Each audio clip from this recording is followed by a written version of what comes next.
today comes from the Essential, and this is a collection of writings from Ernest Holmes. I ran across this. A friend of mine is downsizing her library, and she gifted me with this book. And when I went to look for a reading, this popped up. And this comes from chapter 7. It's called The Body of God. The Scribe. The Pharisee seemed to sleep, so still he stood, his eyes fixed on the multitude. He stood before the altar of ages, but unaware of saviors of the ages. It seemed that all of the faculties of sight had been withdrawn. No need for outer sight, nor outer sense, as though it now sufficed to find within the image of the Christ. Nor did he know who spoke. The presence of the Christ, or self, is so filled with awe, because the living Spirit seemed to be his all in all. He was eternity. Then fell the words of the prophet and prophetic and profound, that seemed to fill this all space and all soundless sound, as though infinity itself awoke in him, amidst the chanting of the cherubim. Know that flesh and blood and sinew, as the waters of the river flowing from the hidden source, as a form made up of spirit, are a shadow cast from it, from the source no man has seen. The alchemy of spirit, that food we take in body, should itself become a body. This is a miracle of life. Is not this the secret meaning? Is not this the holy meaning of the flesh and blood of Christ? When the bread we take in body, and when the air we breathe in body, when the wine we drink in body, is this not the Eucharist? He the one who knew its meaning. He is the one who spread the table, is the one who broke the bread. This he did to teach the lesson. This he did to show the substance. Is the Spirit formed and held? Is the Spirit freely given? Is the Spirit gladly given? Is the Spirit always given by the universal law? This the secret of the ages, this the wisdom of the wise men. Body of the perfect pattern, body has an unseen substance. Body has complete oneness in the life and mind of God. Ooh, thank you, Ernie. Really something, isn't it? Yes. Our speaker this morning is a lady who is a living Christ. She truly is. She's a teacher, a healer, a speaker, a professor, just a wonderful soul. She's going to be speaking to us on The Bells Are Ringing for the Christ. Please help me welcome Reverend Brigitte Heimers.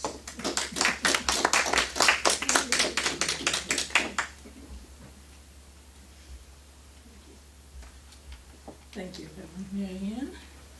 Good morning. Good morning. It seems each one has some obstacles. When I tried to print out my talk, it wouldn't print. You've been talking to each other. So then I had to write it, out, and that took a long time. Old school. So the bells are ringing for the Christ. May I suggest to you that you take the time to read the wonderful article by our prayer therapist in our Christ Council, Jennifer Allen Fraser, here in our December bulletin. The bells are ringing for the Christ. She recalls for us her childhood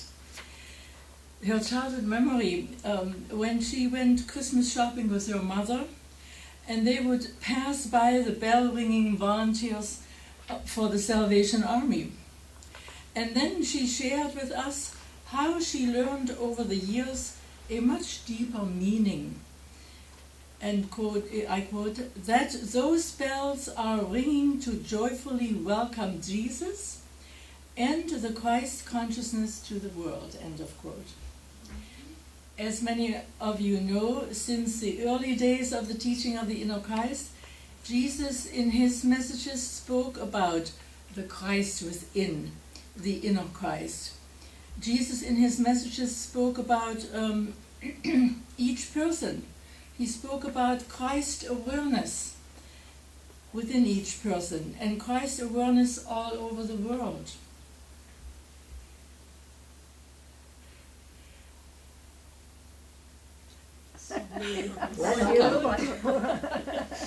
All over the world. So he also said, quote, everyone a living Christ.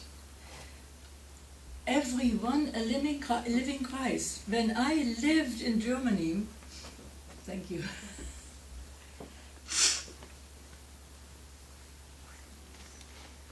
When I lived in Germany, our family was going to a Protestant church. And as a teenager, I went to classes learning all about Martin Luther and his 95 Theses, which he, as you know, was posting at the church door in Wittenberg, Schlosskirche in Wittenberg, which got him into trouble. Because the church authorities had something else in mind. So he had to flee to save his life, and he lived at the Wartburg in Eisenach. The Wartburg is a beautiful place, high up. And he lived there, but he spent his time translating the Bible from Latin into vernacular, so that the common people finally could read the Bible for themselves. Now, in all of our curriculum courses here at the teaching of the inner Christ, we learn that all of us have a unique Christ identity, which is our own identity on the Christ level of consciousness. It is our vibration, our spiritual awareness. So vibration is synonymous with name. We have our own Christ name. In fact, each person has an unknown number of Christ identities, each on a different vibrational level, and each with a particular Christ name. We also learn here at the teaching of the inner Christ that the Christ identity of each person is a universal teacher, a healer, as capable and as beautiful and as loving as Jesus. So all we have to do is to allow ourselves to become aware of and to know on deeper levels that we already are. Christs of the new age. Universal teachers and healers. Light bearers. Spreading the Christ light all around us. And of course we have pink books, that go deeper into some of these thoughts. So know the Christ you are and listen to the bells which are singing for the Christ. Each of us is the Christ, but we don't always recognize this greatest of all truths about ourselves. We do not always consciously invite communion with the Christ, or open all the doorways of our thoughts in complete acceptance. I remember very vividly when I first came to the teaching of the inner Christ. It was in the late 60s, and we were on 42nd Street at the time. And when I received my I Am Self name, I was a little bit skeptical. And the reason was my husband, Ron Halverson, had the same name, and I thought, who could that be? Why could that be? And so I started with that for a little bit, but not for very long. So it really took me some time to actually make friends with the I am self before I called on my I am self on a regular basis. And of course now I can't even envision a day without calling on my I am self. So you can see how everyone is able to make some changes and to progress. The Bible tells us to let that mind be in us that was in Jesus, which of course is the mind of God, which is the invisible guidance in every person. So the way I'm able to understand the title of my talk this morning is this: each one of us as a Christ being has choice. Either we trust our inner Christ, listen to the messages we receive, and act accordingly in our daily life, or learn our life's lessons the hard way through unnecessary mistakes. That is also a possibility. So in the latter case, if we are making a lot of mistakes, we don't listen to our inner guidance, we are not hearing the bells ringing. We are not, because we are in our own world and still dealing with things the way we always used to before we got to the teaching and all the different kinds of classes. So in each of our curriculum classes here at TIC, we learn that our inner Christ has many ways to guide us. And it is very wise for us to develop our skills in meditation, in channeling, speaking through, listening to our feelings and inner promptings, because they help us to hear the bells ringing for the Christ. I brought with me this morning my favorite pink book. It's called Dawning of the Age of Light. And as you know, these are channeled messages from the present Jesus through a group of adult sensitives. And on page 31, Jesus said on the bottom, "Know that you are a living channel for the Christ vibration. You are being prepared and lifted so that the Christ vibration continually flows through you. You are a perfect expression of your Christ being and a perfect channel for the Christ vibration. You lift and heal others in ways that you are not aware of. Your willingness to be a channel for the Christ brings love onto the earth. Now is a time of great love, of great lifting, of great healing through you." And Ernest Holmes, in his book The Science of Mind, the page is 359, it is his chapter 21. He's reminding us, and I quote, "We must understand that Christ is not a person, but a principle. Jesus, the man, became a living embodiment of the Christ," end of quote. And I never remember that I've read that in the Science of Mind textbook, because it's exactly what we are teaching here as well. So as I was driving home some Tuesday evenings ago, after I had finished my class here teaching inner sensitivity, I got an interesting message from my I Am Self, which took me back to the days of my childhood, during the time before Christmas. My parents gave each one of us children an Advent calendar. It was, big format, and this calendar had numbered windows from December 1st to December 24th. And it was an interesting thing for us to have. We each had our own, and we were not allowed to peek ahead. You only could open that one window for that particular day. And of course, behind each window either was a Christmas picture or a tiny chocolate treat. So I loved the daily ritual of opening one window as the month's countdown led to Christmas Eve. It was not the sound of bells, but it surely increased the level of my curiosity with the question, what will I find today behind the window?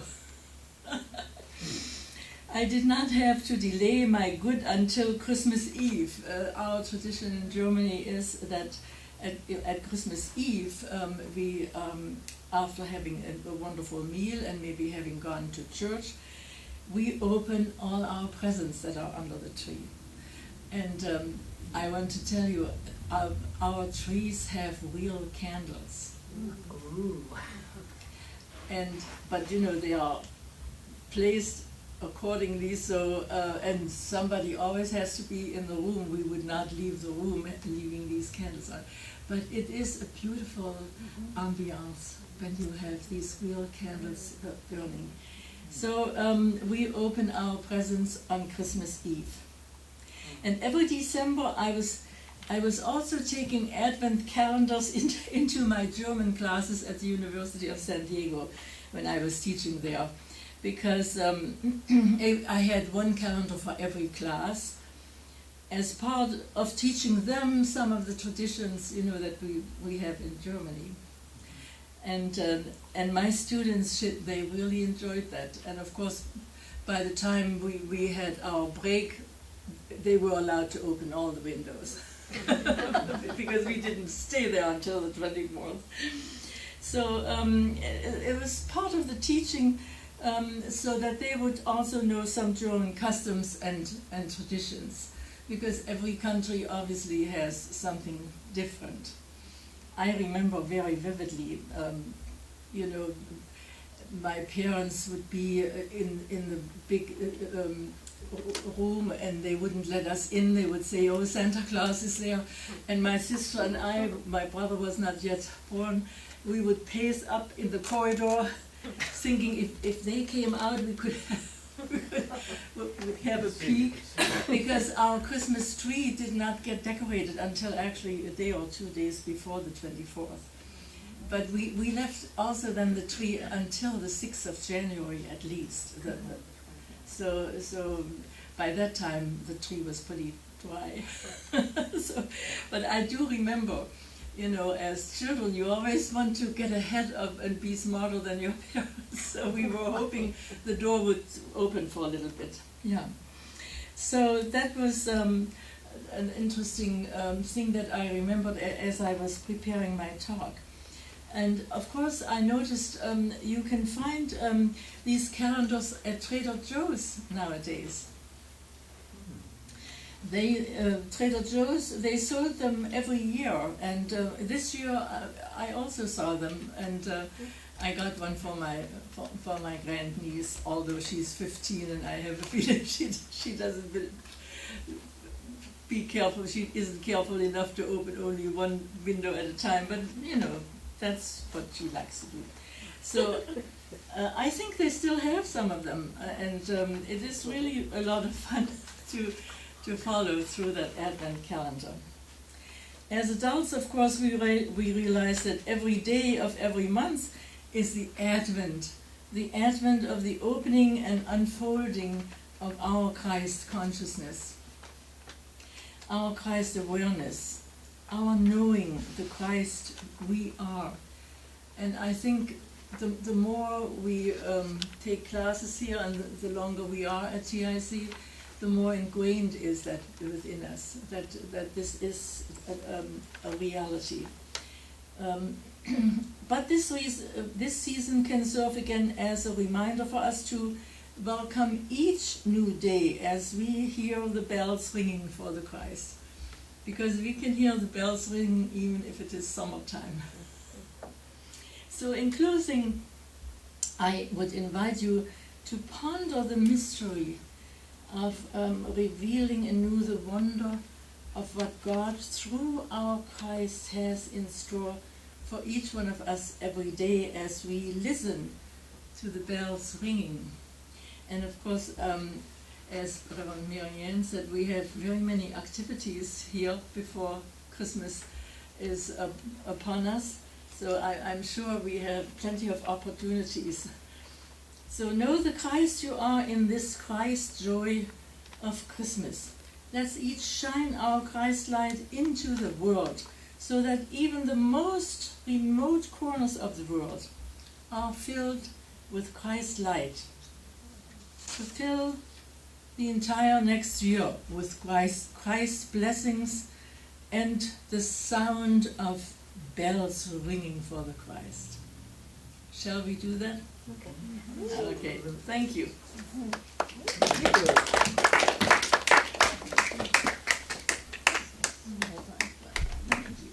Thank you, I love it when you present that. You know, it's wonderful to listen to different people's childhood memories of their special days and the Christmas days. And I really like about the live candles. I can see why they would bring the trees in later.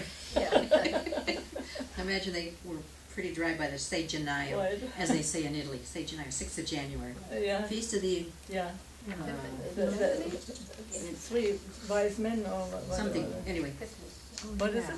Epiphany? Epiphany. Feast of the Epiphany, Epiphany. God, That's yeah. what it is. Yes.